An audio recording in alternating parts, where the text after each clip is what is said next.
Hey Nathan, guess what? Today we're going to celebrate the 5-speed transmission. Oh, far out. Wow, I'm overwhelmed.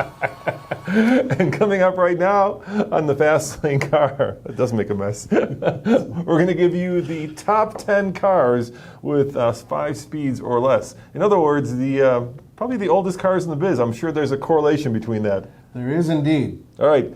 And the great thing is we've driven all these cars. So not only are we going to give you the top 10 cars with 5 speeds or less, and this is in a world of 10 speeds, of course, right? Yeah. But we're going to tell you about them. So at number 10, we have the Subaru Impreza 2.0i model. It's got a 5-speed manual. It does have a 5-speed manual. Obviously, there's a CVT that you can get as well. The 5-speed manual transmission, the last time you and I actually drove one of those was a couple years back, and it was the Subaru Crosstrek XT, which had the same 5-speed basically, and it felt like it was connected with bungee cords. It was very, very kind of stringy and had really long throws. Not the most positive engagement. I still preferred it over the CVT. You know, it was one of the few manual transmissions that I did not recommend at that time. I was like, go for the CVT instead of this thing, man. It was like, or it is like. The transmission is still around in the Impreza. So it's a very simple, very basic transmission, but it does the job. It's not that the throws are long, which they're not. Kind of long. It's not that they're rubbery, which they it's are. Kind of rubbery. It's just that they're so imprecise that it's hard to tell if you're in first, third, or reverse. Well, that's why you listen to the engine note and watch the RPMs. You'll figure it out. All right, next on our list, Nathan, number 9 is the Nissan Versa S. That's the current one, not the one that's coming. That's correct. The one that's coming is supposed to have a 6-speed manual, I believe. Yes, this one has a 5-speed manual. Yeah, that's just the Versa S. It's not the Versa Note. And the Note, by the way, is going away. The Versa S is the base model that you can get. Is absolutely the least expensive car out there.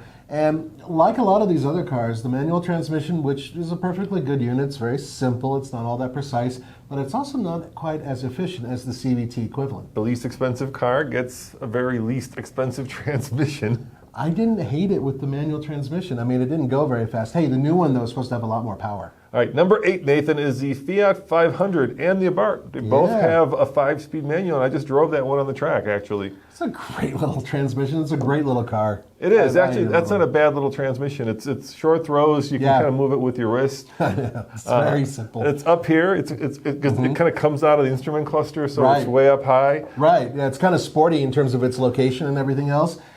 Short throws, as you said, fairly positive engagement. Very light clutch, very, very light clutch, if you recall, in terms of action. The problem isn't the transmission; it's the fact that you're like sitting on a stool in that car, right? So you sit kind of high. You're kind of high with this transmission kind of high. Let's just face it, that car's been dated 5 years ago or longer. According to the Fiat people, because I've asked them a million times, especially when we went to the original Abarth event, they said there literally wasn't space for a 6-speed manual transmission, or they'd put one in.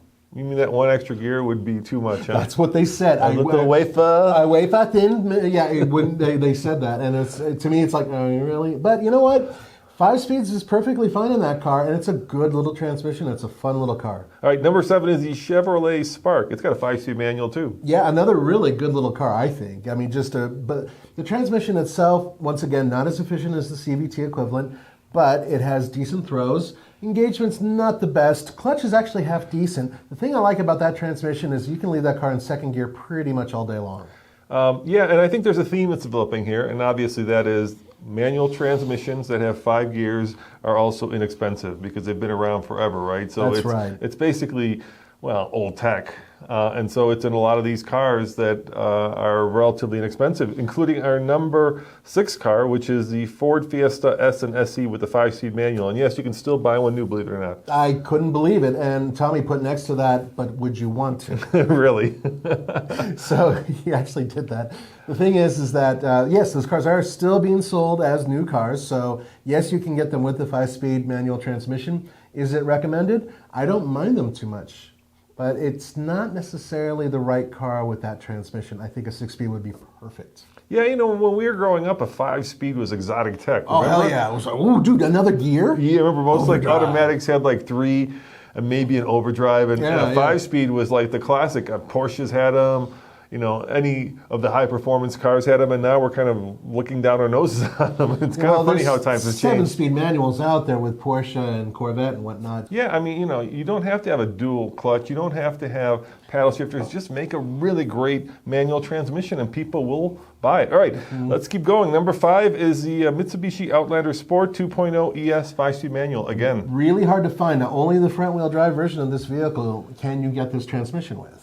And next on our list, we're now into trucks. It's the Nissan Frontier 5-speed manual and a 5-speed automatic. You pick. Yeah, now we had one of these as our final Frontier. It was a little rubbery, but for a truck it was okay. It was perfectly fine, I thought, and it's just one of those things that'll, as long as you don't fry the clutch every day, it will last forever. It'll go 200,000 miles before you have to replace the clutch plate. I mean, it's just one of those solid. This was like an $18,000 basic two-wheel drive pickup truck that you'd find at places like Advanced Auto or O'Reilly's, right? Place or, to shuffle around parts between stores. And it was just fine. Yeah, it was perfectly fine. And we tortured that transmission, and it still did quite well. Remember, we took it off-road, did some stupid stuff with it. And speaking of the least expensive cars in America, the Mitsubishi Mirage. 5-speed manual. 5-speed manual transmission, no 6-speed, and yes, there's a CVT that they recommend for better gas mileage. This is not one of the better transmissions. It is very, what I would call wonky, so it doesn't necessarily engage very well. It takes a little time to find the gears, but once you figure it all out, it works perfectly fine. It's a very soft transmission, and it's an easy one to learn on, I would say. That's a really great point, Nathan. These are really great transmissions to learn on because, first of all, I'm looking down this list, they're all probably at least 10 years old. Oh, yeah. Which means they're pretty bulletproof, right? They've been around forever. So if you want to learn on a manual, any one of these vehicles would be a great, you're not gonna, if you get in a high performance car, like let's say even a Fiesta ST, right? That transmission is a little finicky. It's a little, it's a finely tuned scalpel, whereas these are obviously hammers. If you fry in first gear and kind of screw up a little bit on the clutch in some of these cars, they're pretty forgiving by comparison. Yeah, so maybe we should retitle this the top 10 most newbie-friendly manual transmissions. But speaking of a vehicle that probably should not have a 5-speed, at least not anymore, number 2 on our list, Nathan, the Toyota 4Runner 5-speed automatic. Now remember, automatic. It's a 5-speed automatic transmission. And that dates back to around the time that Roman was in middle school. We're talking about ancient technology. It's really surprising that Toyota's doing this, considering they have the Brady Bunch years. Is that? I was actually thinking of I Love Lucy, Laurel and Hardy, but okay. Going back a couple of years. Hogan's Heroes? Yeah. I'm just thinking of all the shows I used to watch when I got home from school. When you got home from school? Yeah. Monsters. The Monsters, man. Those were great. Didn't you listen to radio? The radio shows? And, no. Okay. The point is that really, really old transmission, surprisingly old. We had smoke signals. Yes. So Toyota really is. Yeah, so one day maybe they'll update this transmission, but it is one of the oldest ones out there. And you know what's crazy? If you get the 4Runner TRD Pro, I was just looking at the Toyota dealership. Yeah. It's $5,000 over sticker to get that 4Runner with a 5-speed automatic. Now, don't we have one of those in the back? We have one. Some videos are coming very quickly. It's voodoo blue, baby. All right, and number 1. This has to be number 1 because they've been building this forever. This is like printing money for Dodge. It's the Journey SE with the 2.4 liter. It has, get this, Nathan, a 4-speed automatic. 4-speed. That's like 3 speeds with an overdrive. Now, just a little while ago, Toyota got rid of their 4-speed automatic transmission that was in the Yaris. Yep. And I thought, oh, nobody else has a 4-speed, wrong.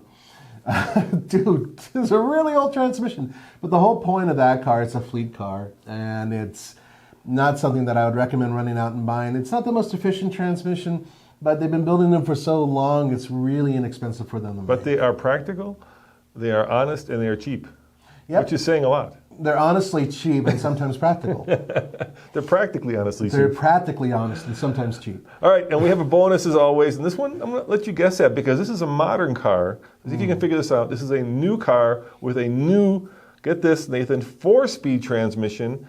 Which car is it, and why does it have a 4-speed? It's, let me think. Have you guys figured it out yet? Dodge. Another Dodge? Nope. It's a Lexus LS 500H. It has a 4-speed automatic with a CVT multi-stage. The LS 500H. Yeah, like their flagship Lexus has a 4-speed with. But it's this weird. Yeah, it's a weird CVT 4-speed automatic mix. Yeah, that works to get the best fuel economy possible. Yeah. Now the amount of technology that's involved in that particular drivetrain, which by the way only exists with that car, is mind-boggling. It's kind of like Apollo 13 by comparison to what we're driving right now, which is Mercury. God, that just brought you back to your youth, didn't it? Yeah, we were still, like I say, trying to conquer the West. So, yes, okay, I didn't. That one's crazy, but think of it as several CVTs, and then you sort of be on the right track. I think it was a crazy transmission. Now, keep in mind that even automatic transmissions, frankly, some of these 5-speed and 4-speed transmissions were really good back in the day, and they still were really efficient. Cars back then were still getting almost the same mileage they're getting nowadays. So in terms of whether or not more gears are the way to go, not necessarily. Just frankly, a better handling transmission might be something worthwhile. All right, guys, help us celebrate the manual transmission, the 5-speed, with your list. Have we forgotten anything? What's the best or worst manual that you've driven? And let's finish the celebration with a little bubbly action. I paid $5 for this. I think it's probably $4 too much. Oh, there we go. All right. Woo! Help me. See you guys next time. Let us know what manuals you like in the comments below. Bye. Hey, bye.